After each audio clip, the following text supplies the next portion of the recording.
Good afternoon, and welcome to our November webinar on ERA Software Solutions. My name is Jackie Baxley, and I'll just be introducing the topic today as we have some guest speakers that I am excited to hand the controls over to here in just a few minutes. In this webinar, we'll be bringing you some software solutions that we hope you will find helpful in your compliance and management system journey. So a little bit about HRP, who's bringing you this webinar today. Since 1982, HRP has worked with our clients and our stakeholders to assure that they move their environment forward. And what we mean by this is we work to minimize the environmental and compliance risk associated with our clients' projects and help them reach their business goals. We are a multidisciplinary environmental compliance and engineering consulting firm with several offices across the country. Kind of in this vein, HRP has historically developed and maintained a customizable environmental management information system. We call this software the EMIS2 platform.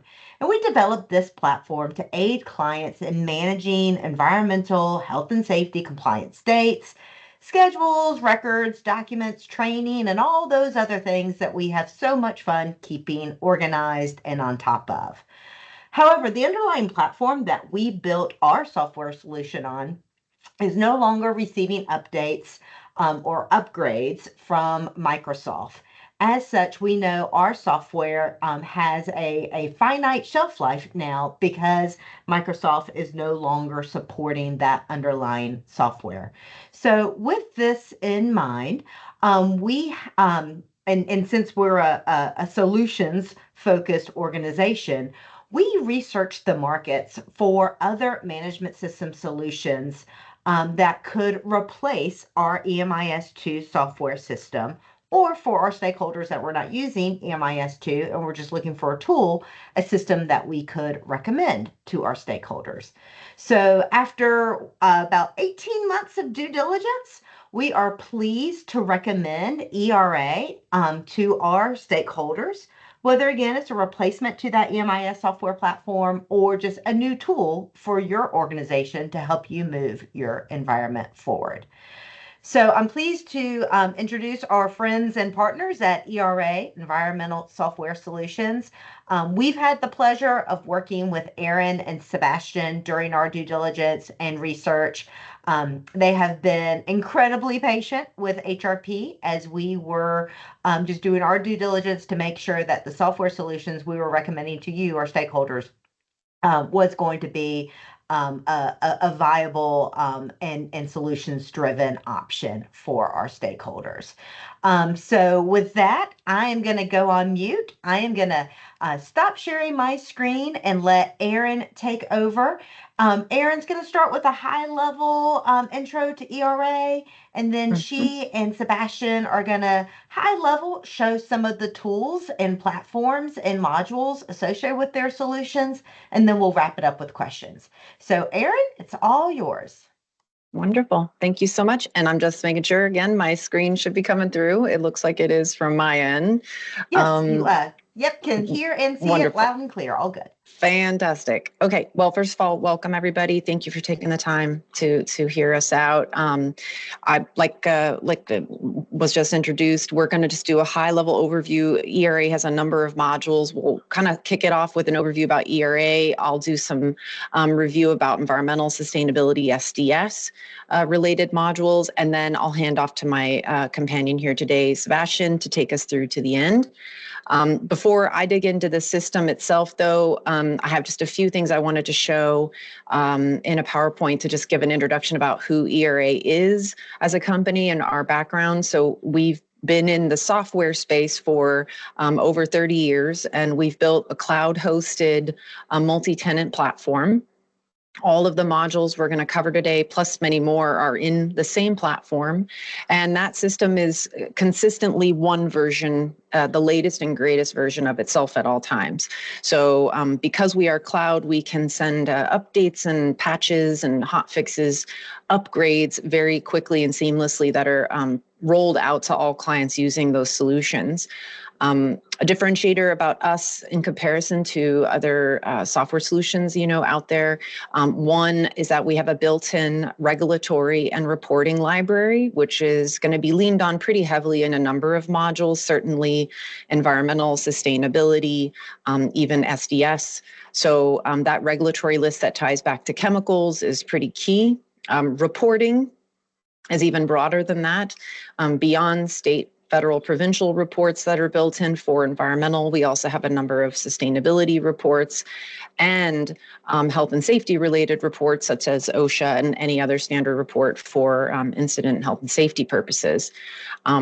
Lastly, ERA is SOC 2 certified. Basically, it's a IT term for having undergone rigorous third-party auditing and review of all procedures, protocols. Literally everything we do has been reviewed and vetted by a third-party auditing tool to basically ensure that we're at the top of our game. So just a couple high-level points about ERA there. Again, our software, as you probably could tell from my introduction, is quite broad. We are not focused on a certain industry vertical or another. It services many. These are just a few here, a snapshot. Our client base, likewise, is quite diverse because of how broad our software solution is. So we, again, can service any solution across the board.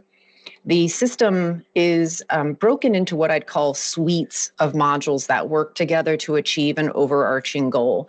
But even these suites of modules also work together to basically lean on similar data sets. So if I pick on, say, for example, environmental and sustainability, there's a great deal of overlap in the data sets that you need for environmental compliance and sustainability corporate ESG reporting. Even health and safety pulls into sustainability reporting.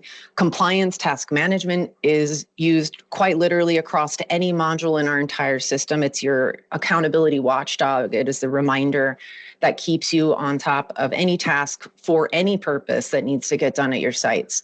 And then at the end, we've got chemical inventory, authoring, and SDS management. All of this works together for GHS, employee right to know, product approval purposes. So again, quite broad solution offering, but all of our modules can be used as standalone, but more importantly, can be used in tandem to achieve a bigger goal objective that you might have at your site or your company.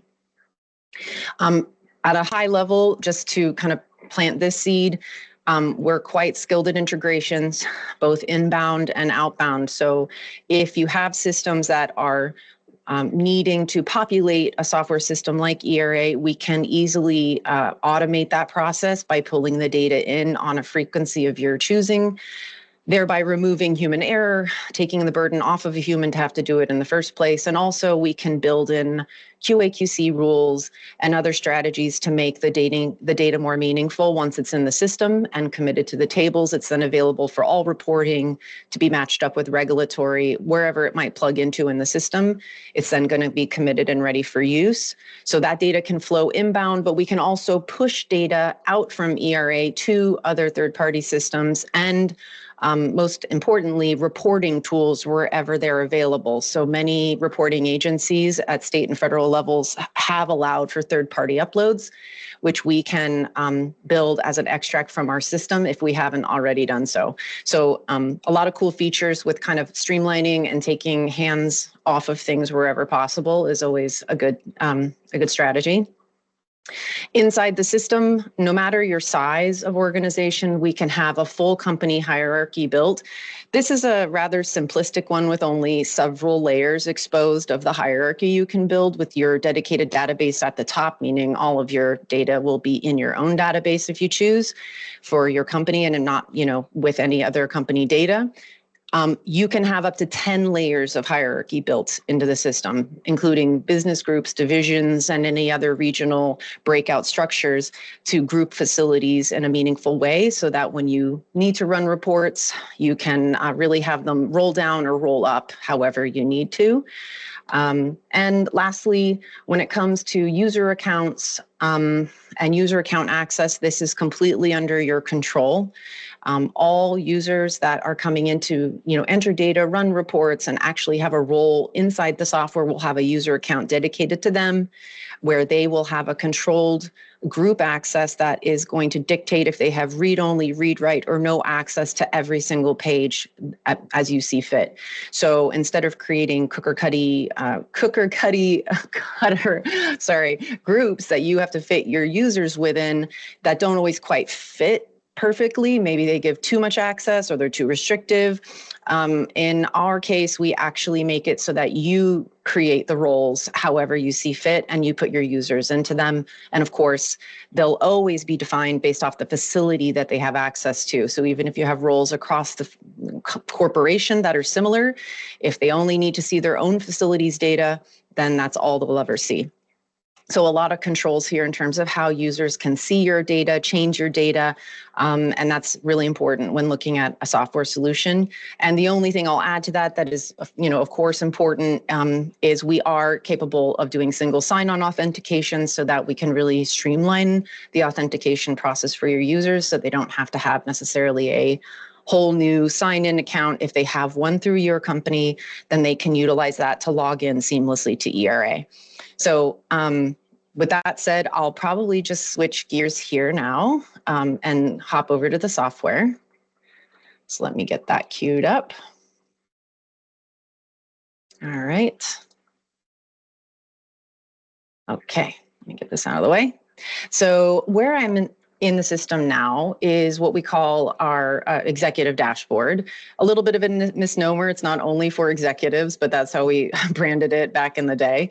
It is a mixture of a lot of cool features that are pretty critical to really any user role in your facility.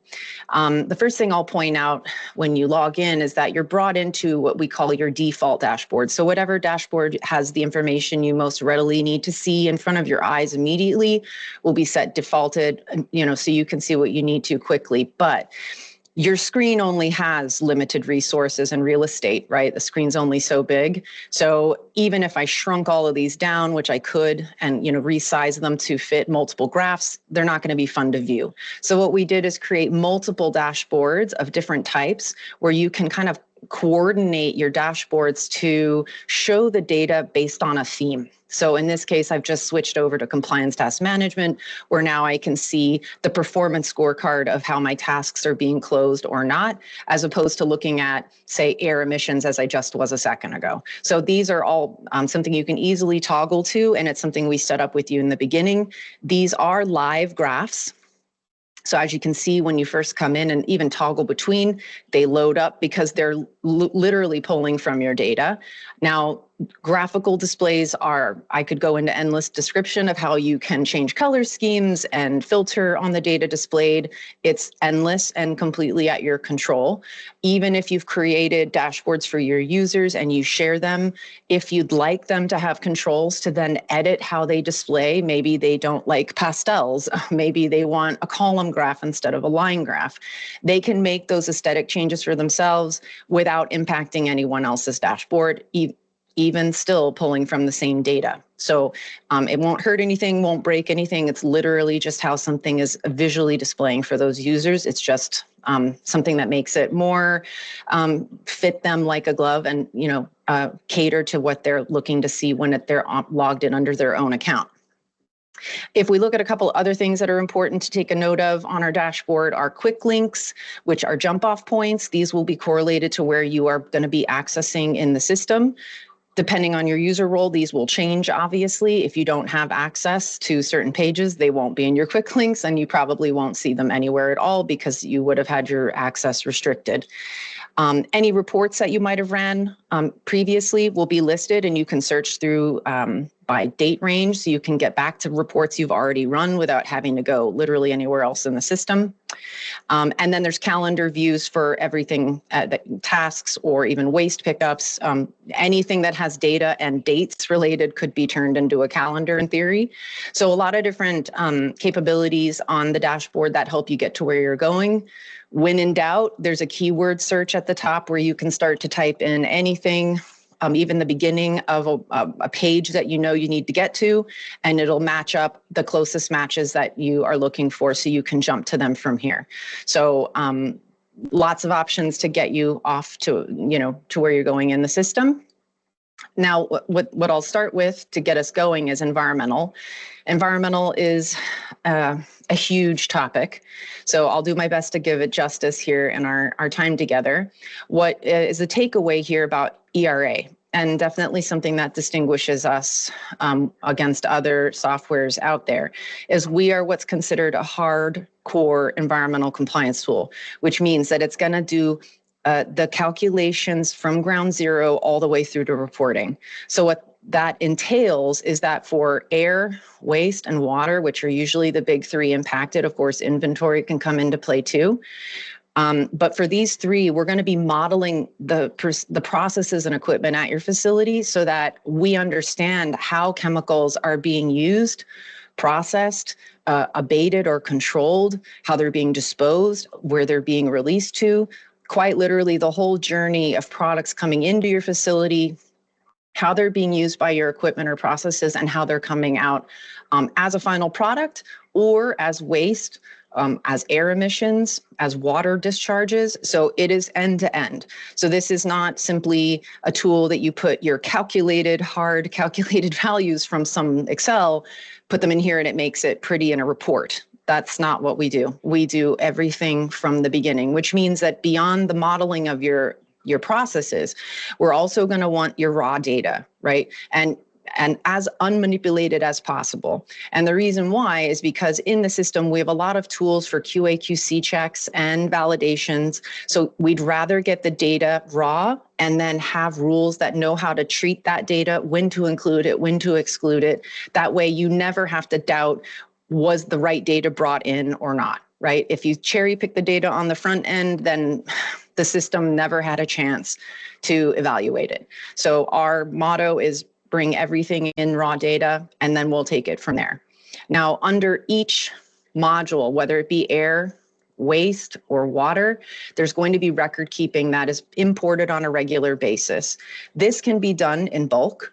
So part of the I think important dictators of a software solution's success is having ways to bring data in mass. So if you have files that you're generating from, I don't know, a system internally, maybe purchasing files, maybe a file from your vendors, from your waste treatment companies, it doesn't matter. If it is an Excel format or even flat file of any kind, meaning rows and columns of data, we can take all of this and hundreds of rows at a time can be imported in bulk and basically migrated into the system in one shot. Now, this can be automated, like I mentioned before, with integrations, but even if that's not possible, even if there's no other system that can push it automatically to us, a user could still take a file like this with rows and columns of a mix of data. I've got boiler natural gas readings, I've got tank values. It doesn't matter. It can be a mix, and it can be imported into the tool and married to where it belongs in the system.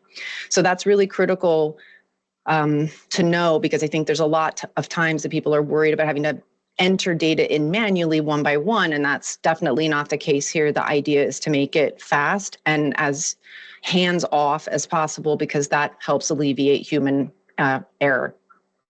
Once the data is in for any module, air, waste, water, it's then committed and connected to the sources where it belongs. So under each of these headings, you can see that there's a component for record keeping and a component for setup, which is where we do the modeling of your processes, right? And even if we look at that, you can see that it is quite detailed. Right? This is how we're able to do the calculations that I talked about, is because we know what the control device efficiencies will be. We'll know what the stack configurations will be, or the fuels, or the emission factors. So these are all set up in the system with you so that it's fully transparent. There's nothing from the back end of the software. It's not programmed in with programming code. It's quite literally living in tables where you can get to it at any point you need to, of course, if you have the credentials to do so and the rights to make changes. So once we have data imported it is consolidated into what we call our universal record keeping like this, where you can get back to data that maybe you imported in bulk. Hundreds and hundreds of rows of record keeping items can then still be viewed and searched and filtered within the system. So I can use Excel-like features along the top to get back to any data point I might want and open anything up, view it as a record. Maybe even I caught an error, I need to change something. I can open up the record, change a detail and press save, and it will commit my changes to record. So even if an import's used, you're never locked out of making a fix or an edit if need be. And one other piece that is really important, I think, to cover, because it ties back to the regulatory, is the product compositions. So if I take, I'm just going to clear this filter off really quick. Take these off. If I have my full library here of all my products, think of this as all of your SDSs, but parsed. Right? So if you look at an SDS document, it has 16 sections, to be exact, of information. Some of it is hazard pictograms and statements and other things that are needed for employee right to know or GHS. But when we're looking at it from an environmental perspective, there's definitely a targeted set of fields we need to do calculations. So in the case of, like, say, a paint, we're going to be looking at what are the density or specific gravity of the product, because those things matter in calculations, VOC, HAP, VHAP, and solid calculations. And more importantly, even still, are the chemical classes that are in that product and the percent weight, which it exists in that product. So this piece is really critical because this is where it is tying back to our regulatory library. As I mentioned, that chemical library is kept up by us and it's plugged directly into the system. It's not a third-party list, it's our own. So anytime that N-butyl alcohol is logged, or ethyl hexone, or methyl ethyl deth, it doesn't matter what it is. If it has a legit CAS, it's connected to the regs, which means that now we know which ones of these are HAPs, which ones are VOCs, which state and federal lists it belongs on. And this is all critical downstream when we are looking at reporting that might need to make a distinction of what was my total HAPs, my total VOC.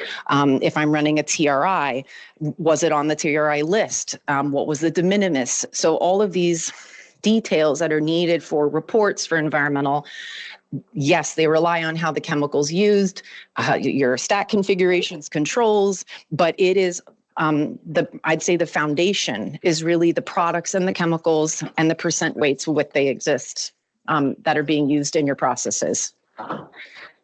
So from that, I'm going to jump now to our reporting. Just because I'm in the effort to save time and get through everything, I want to show the reports. ERA has hundreds of reports built in. I turn my filters off. The filters are great. They remember that you filtered them, but then they don't go away after. So kind of a win-lose there. So I'm going to remove my filters. I have hundreds of reports, as you can see here. These are across all modules in our software. And you can always toggle down to a specific module, whether it be, air, combustion, even compliance, other modules in health and safety. They're all in one place where you can search through the ones you need to get to. When we work with you during implementation, we'll identify what's called your favorites. We will identify these by your requirements and what you need to submit, what you must run to prove compliance for your sites. They'll get a favorited star and they'll sort themselves to the top so that you don't have to search through a whole list of reports that maybe you don't ever need, won't ever want to need. So you'll have those identified in the beginning. But the nice thing about the pre-built-in report list here is that we have been in business doing this so long that we have so much we've already conquered and we've turned them into turnkey reports. So rather than building a custom report per client and putting it in their database where no one else can see it or use it, we create it as a standard report and make it available to everybody. So as you can imagine, over time, the list has grown to be pretty diverse.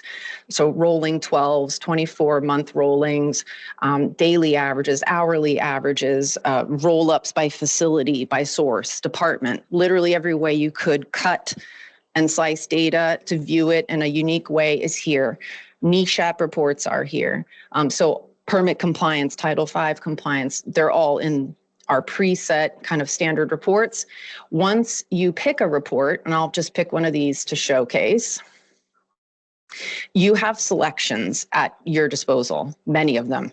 You can pick date ranges, you can pick which regulations you want to use or filter on, so you can pick regulatory bodies to use as a filter in your report. If you proceed ahead, it'll ask you which sources you want to generate this for, et cetera. So when running reports like this, you could take one report and run it 5,000 different ways by just changing parameters.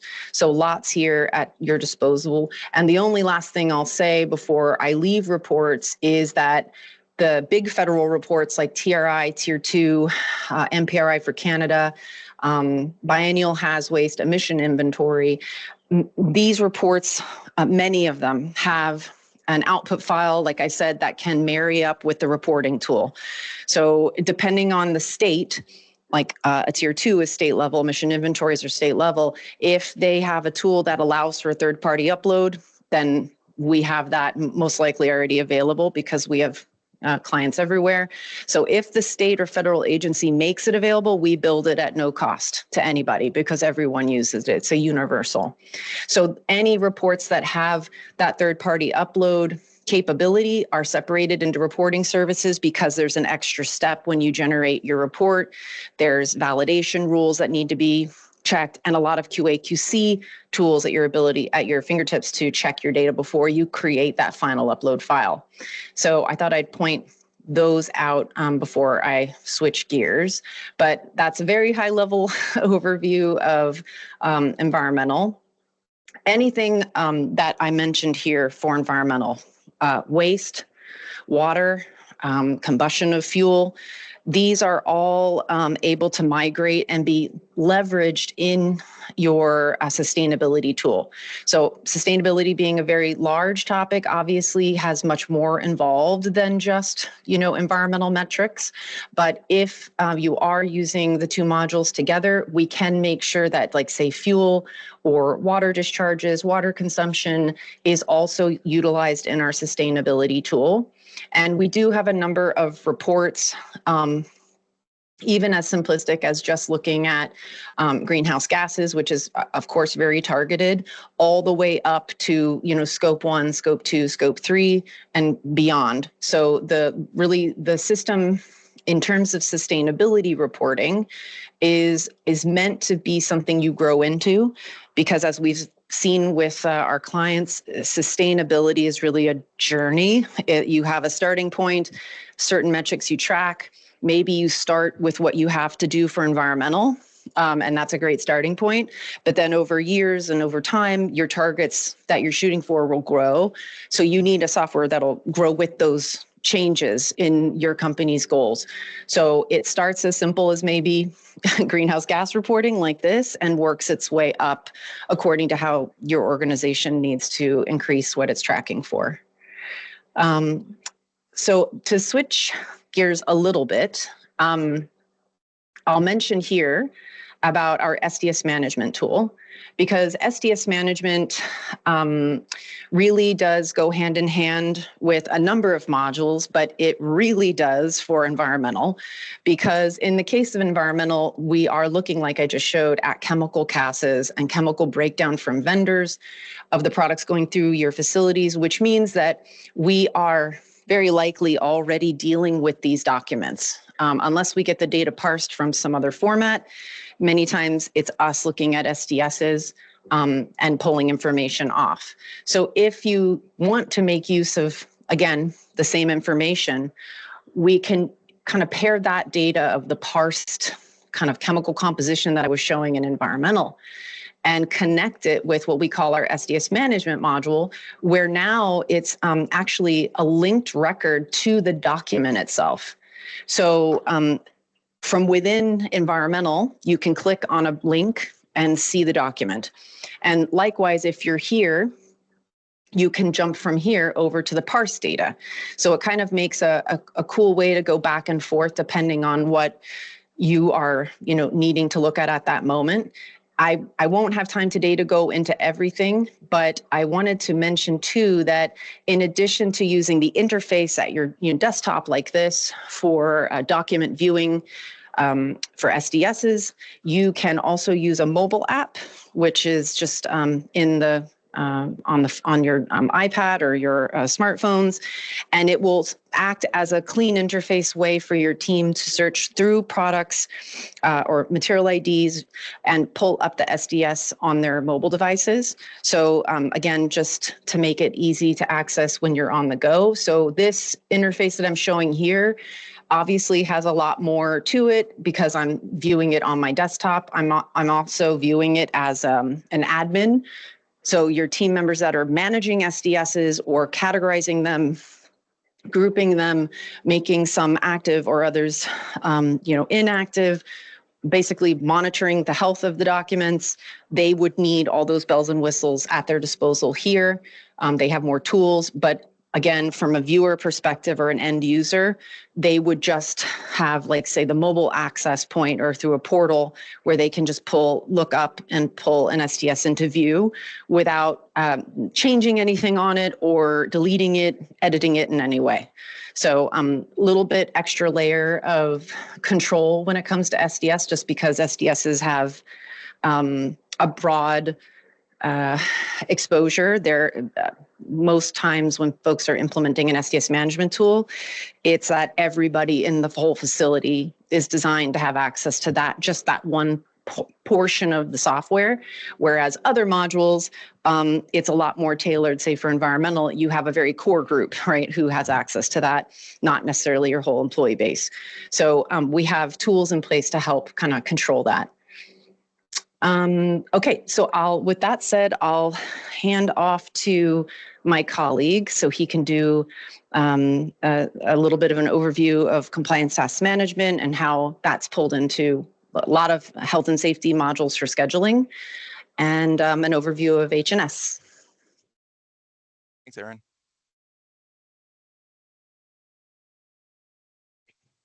So I'm sharing my screen. You guys can see that, right? Yep, I see you. Awesome. So I've gone ahead and logged into the system here, and like Erin had showed before, I'm defaulted now to my compliance management dashboard. So I'm not going to go into too much detail about the widgets that we've already seen, but a convenient one for compliance tracking is what I have here, my compliance calendar. So in this case here, I have it filtered to show me any compliance event that is created for the facilities that I have access to. Someone who doesn't have access to all the facilities will only be able to see it for their facility. And we can also customize this so that instead of showing all of the events at a particular facility, it can be filtered for the logged in user to just see their assigned tasks. So a number of different ways that we can view these events. You'll see here at the top, I can tab between week, work week, or day. At the top, I also have a legend, so I can see what do the different colors mean, completed, active, or past due. And this calendar is actually interactive. So if I click on a record, for example, it'll open up that event for me and allow me to complete it directly from my dashboard. So the actual events that users would be interacting with to mark, these events as completed looks like this. So to complete an event is actually pretty simple. I just change my status to completed, enter my completion date. I have the ability to enter any comments if I would like to. Here I can also attach documents. So on the desktop, I can browse for a file from my PC and attach it. Or if I'm using the mobile application to view or to complete this event, I'd be able to take a picture using my device as well.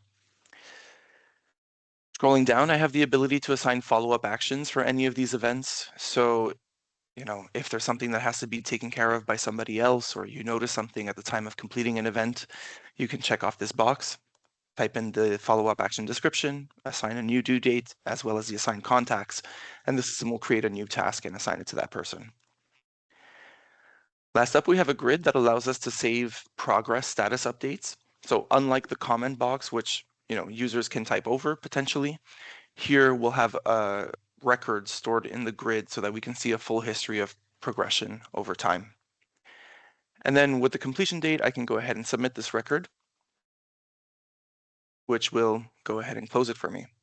So I'll just reload this grid really quickly, and we'll see that 10-day follow-up verification turn green to mark it as completed. And then just a few other ways of visualizing the data. So this grid shows us any past due compliance events. Scrolling down, we have all the compliance events that are open at the facility. And again, like Aaron mentioned, I can filter through any of the columns here at the top. So next I'm going to use my quick links and we'll go into the event scheduler module. The event scheduler is kind of like the backbone that ERA uses to schedule any type of process. So today we're focusing on compliance management, but we also use event scheduler to schedule things like inspections or trainings, audits, anything that has to be scheduled on a recurring or one-time basis that just needs to be assigned to someone will be done here using the event scheduler. So I'll use this as an example. I'll click edit to open it up and we could take a look at what information goes into the setup. On the general tab, we select which module are we creating events for. So in this case, it's compliance management. I've selected my facility and you'll notice here I can select between single or multiple. So if it's a single facility, that means, it's just assigned to one. But if I check off multiple, I have the ability to create one setup and assign it to multiple facilities. So if it's an action that has to be completed across multiple sites, there's no need to create multiple action plans. It can all be done within one. Scrolling down, I'll categorize it with a category, select the event name, what is the actual task that has to be completed, enter a due date. So this refers to the first due date in the series. And then under tab 2 for the recurrences is where we set up the pattern for how it's going to recur into the future. If there's a difference between any sort of internal or regulatory or external due date, we can set that up here. And that just gives an extra layer of protection to your compliance tasks. Time zone here is for the email notifications, what time zone do we want them to send out at? And if it's set up at the facility level, that'll pull in automatically for us. Next up, I could choose a priority, low, medium, or high, and select my recurrence type. So this is where I would select multiple time to access the recurrence tab. Autocomplete is used specifically when we're scheduling reports to be generated. So the system will create an event, generate the report, and once confirmed that the report is generated correctly, the event will complete itself and send out that report by email notification. Or like Aaron mentioned, there's a report list. We can also make it available on your dashboards. For attach doc required, if you want to force users to attach a document to an event before they're allowed to complete it, so some sort of picture or evidence that they've completed the task, you would check this off here. And future occurrences refers to how many future active events do you want the system to maintain as a backlog. So if I have 6 here and this is a monthly task, I'll see 6 months into the future on my calendar that I just showed you on my dashboard. Then as an event becomes completed or becomes past due, the next event in the series will create itself. And here for deactivation date, if you know that a specific task needs to end by a certain date, you can put a deactivation date here, and the system will make sure to inactivate this setup and make sure that no events are created past this deactivation date. Next up on the recurrence tab, you'll notice across the top, we have a number of different ways that we can set these up. So we can set it up as a daily, a weekly, monthly, yearly, month random if it doesn't really follow any particular set schedule, right? Like if it's the 15th of March and then the 17th of October, I can check that off in here. And then if I want to make it based off an event completed date, I can put this in here. So let's say I make it 15 or 30 and I complete an event today. The system will calculate the next event will be generated with a due date 15 days after my completion date. On the contacts tab is where I set up the contacts that are going to be assigned to this task. So whether they're assigned to complete the task or assigned to different reminders, I would choose them from here, move them from left to right, and hit save. And then under Manage Contacts and Reminders, this is where I can assign their roles for this task. So assigned means that this event is going to show up on their dashboards as an item for them to complete. If I give them the reminder role, that means leading up to the due date, they're going to be receiving emails about this. If I make them past due, of course, if it's still active and past due, they receive email reminders, and then so on. Past due reg, initial email is when something is created, and completion email when the event is completed. So you can mix and match these roles. Someone can be assigned and past due. Someone can be just past due reminder if they're not actually going to be taking action in the system. You have a number of different ways of regulating that here. And we can even determine or configure how often we want to be reminding people about these tasks. So for the reminders and the past due reg emails, we can choose intervals. So in this case here, I'll be reminded 5 days before the due date and then every 2 days leading up to the due date. And then in the case of past due, maybe we want to increase that and say the day after the due date and then every day. They'll be getting an alert until that event gets completed. We have a nice little feature of, let me see here.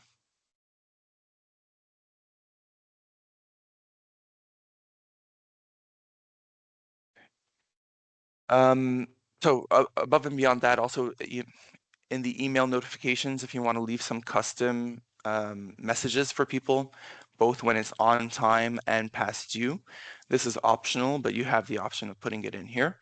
And then in the email reminders that go out, you'll get a custom notification. Auto reports, like I said before, this is where we're selecting our reports that we want to generate. This is completely optional and only used for generation of reports. And then some more advanced settings, like if you want to stop reminders after a certain number of days, or you want to force people into a range so that they can't complete an event a certain number of days before the due date, we can set that up into here. A nice little feature that we have here is manage contacts. So, or the global replacement feature. When we have turnover at our facilities and you need to replace people, you don't have to come into it one by one and make manual changes like I was showing on the contacts tab. I can select my multiple schedulers here, click manage assign contacts. And then if I want to just add a new person to my selected schedulers or replace, I can choose my previous contact as well as my new contact and the roles that I want to replace them for. And the system will take care of that for me all in one swoop. What else? Another thing I'd like to add here is that we can import all of these setups into the system. So if we have a spreadsheet and we're loading up new facilities, we don't have to spend too much time manually in the system setting them up one by one. We can come into here, upload our file, and the system will take care of all of that for us. Once we've created our schedulers, the processes, the events are going to live here under compliance event processes. And if I search for a particular scheduler, let's say 5416, I'll be able to see the full history of events that came from the scheduler. I can highlight a record, click on edit or view. If I'm an admin like I am, I can also delete here. And like we mentioned before, all of these grids are filterable like we would in Excel and exportable to Excel as well. There are a number of reports that are out of the box and ready to be generated from our compliance module. So I'm just going to show a few examples here. One is the compliance event summary, which is for a particular facility. We'll be able to see a grid view on top about regulatory versus non-regulatory items. And that distinction just comes from whether or not there's a regulatory due date associated to that task. And then we'll see whether they were completed on time, past goal, past the reg due date, how many of those are open items within that range, and how many items are due in the next 31 days in this case, but end days, because you could choose at the time of generation how many days to show for. And then below, we'll see how many items are upcoming. Similarly, we have the ES9 report, which is again a summary report, but more at an executive level, where you can see across different facilities or departments. And then again down below showing the items due in the next few days. And lastly, we've got our executive compliance task dates, which shows us just a grid view of tasks within a particular range of time. So as we mentioned before, with the SDS viewer, we also have a mobile application for the compliance module, which allows people to log into the system, see any log into the system and see any tasks that are assigned to them, open them directly from their mobile application, attach any pictures that they would like to directly at the time of completing the task, and all of that gets synced back to the ERA system. Oh, sorry. Okay, so now I'm just going to touch upon some of the other health and safety modules that we have at our disposal. So I'll lead off, first of all, with under health and safety, our incident tracking module. So if I go to EHS incidents, and let me just add a new one here so we could take a quick look.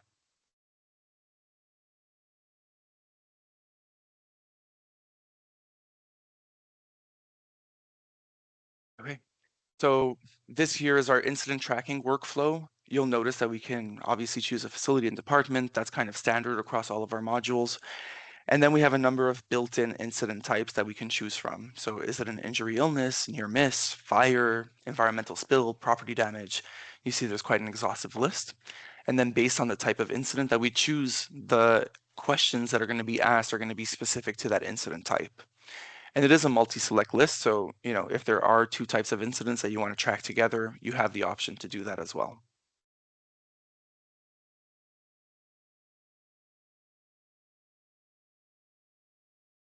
Right. So besides that, we also have behavior-based safety observations under the health and safety umbrella. We have training, which kind of piggybacks off the event scheduler that I showed you before. We have inspections, which also piggybacks off event scheduler. All of these things that are going to be assigned to specific people and that we want reminders to go out for would be done through event scheduler. We've got management of change, which would allow you to track changes at your facility. Audit management, quality management, and the list goes on. I mean, if you want to track information related to permits at your facility, we have a spot for that. And a big one, which is really popular these days, especially with changes coming to the regulations, is refrigerant management. So a place for you to store your records related to your certified technicians, your refrigerant appliances, what kind of product they're using. So that also kind of ties into the product specifications workflow that Aaron was showing earlier. And then the scheduling of initial verifications, follow-up verifications, and leak inspections if we calculate a leak rate that exceeds thresholds for a particular piece of equipment. So yeah, all of those fall under our health and safety suite. And like I mentioned, are interconnected to different modules also. Something like the refrigerant module connects into sustainability. As you put in your usage records into, or your fill records, I should say, into refrigerants, that can automatically save into the sustainability module and be available for report generation there. Yeah. Brief overview about what we have available for you guys under health and safety. I guess I'll open it up now if anyone has any questions related to anything that we've seen so far, either in my part or Aaron's, and we'll take it from there. Thank you. Thank you, Sebastian, and thank you, Aaron, for running through those examples. And for our audience, I hope you see now why we selected ERA with their knowledge and their platform and the flexibility and how all the different modules tie together to really support sustainable environmental health and safety and sustainability management. So I put in the chat how to contact us if you would like more information about the software solutions that Aaron and Sebastian just ran through. So you can just do a general inquiry through our website and our contact us option. Or you can reach out to me or my colleague Tad Getches or your favorite HRP representative. And so we have a kind of an ad hoc group here at HRP that has been working with us. So you can either start with me or Tad, or reach out to your favorite HRP person, and we'll make sure to get you the information you need. So if you want maybe a company specific demo, or to talk about costing options, or just to inquire about functionality or transitioning from a current system to this system, reaching out through one of these platforms would be the best. We have, as bringing this ERA software solution to you, our valuable stakeholders, we have negotiated some rates with ERA. So by working with HRP, we can kind of streamline some of that for you as well. HRP can also assist in making sure that we're reviewing your permits, and the information that we're setting up in ERA is going to be the information that you need to maintain that compliance, those sustainable strategies, the health and safety needs moving forward. So we're able to just make the introduction to ERA, or to help you with the actual loading and management of the system. And as folks are maybe thinking of questions that they might have for Sebastian and Aaron, if not seeing questions come through yet, please feel free to use the chat or the question. Just a reminder, HRP, we offer roughly 6 to 9 webinars a year. And all of those webinars we now have on our YouTube channel. At HRP Associates Webinar Archive. So you can search any of the webinars that we've done this last year. This webinar that we're hosting right now will also be hosted there as well. Those of you looking for in-person training options, our Greenville, South Carolina office is hosting in-person training for RCRA hazardous waste and DOT hazardous materials on December the 17th. And then our online learning is always available. And so you can access all of these training options either by linking through the QR code you see there on the screen, or by going to the training page on hrpassociates.com. So with that, I'll see you again. If anybody has any questions, or Aaron or Sebastian, if you have any final thoughts. I've not seen any questions come through quite yet. So Aaron and Sebastian, any final thoughts you'd like to pose? No, not at this time. Just, if there's anything that we didn't, present in enough detail, I mean, I'm sure you've said this and I'll reiterate it. We're very happy to do, a one-on-one demo with you to go through anything in more detail. So, don't be shy to let the HRP team know if you want to coordinate something like that. We know it was covering a lot very quickly. And even if you're curious about something we didn't talk about at all, we're always happy to, address anything you have in mind, or you can pick our brains about anything that you are curious to see if software can handle. Great. Thank you, Aaron. And I don't see any questions have come through yet. So for any of our listeners that are catching this recording, whether through the webinar platform or through our YouTube channel, here on the screen is my email and phone number. I can connect you with Aaron and Sebastian. We can schedule additional calls and demos if this is a platform that you think might be useful for you and your organization. So with that, Aaron and Sebastian, I'll thank you for your time and your demonstration and your expertise with the software today. And to everybody else out there, thank you for your time and interest in this matter. And we look forward to hearing from you soon. Thanks, everybody. Thank you. Thank you so much. Have a great day. Take care.